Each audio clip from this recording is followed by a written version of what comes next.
Ce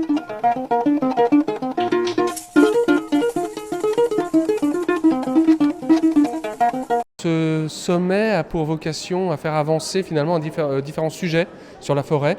Le sujet scientifique, mieux comprendre la forêt, mieux comprendre les chaînes de valeur et les déployer aussi, associés à la forêt, et puis le financement, et notamment le financement carbone. Et pour Reforestation, c'est important parce que nous, on mène des projets de restauration forestière financés par la finance carbone. On génère des crédits carbone à partir des projets forestiers que l'on mène. Or, moi, mon enjeu, c'est de faire en sorte que la finance carbone soit mieux-disante, qu'elle permette de financer aussi de la biodiversité, de l'impact social, de la restauration des sols, de la filtration de l'eau, etc.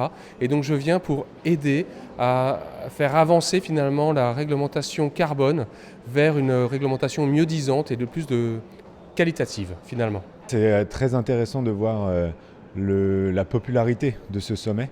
Tous les dirigeants qui sont venus, toutes les personnes qui vont pouvoir prendre des décisions, qui sont ici pour discuter ensemble, pour essayer d'écouter également les parties prenantes qui peuvent leur apporter une meilleure compréhension.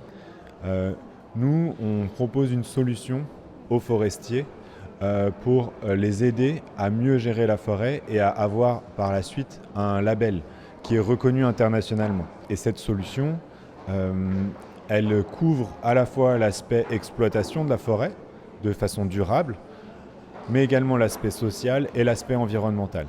Et c'est vraiment ces trois piliers de la durabilité qui sont dans nos référentiels. Et cet outil, le référentiel, est à disposition des entreprises qui exploitent la forêt, mais aussi qui transforment le bois.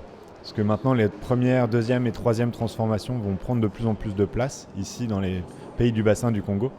Donc c'est vraiment une solution complète à disposition des entreprises pour que derrière, elles puissent le valoriser et le vendre comme du bois non issu de la déforestation, soit à d'autres pays africains, soit au niveau de l'export en Chine, en Europe, aux États-Unis.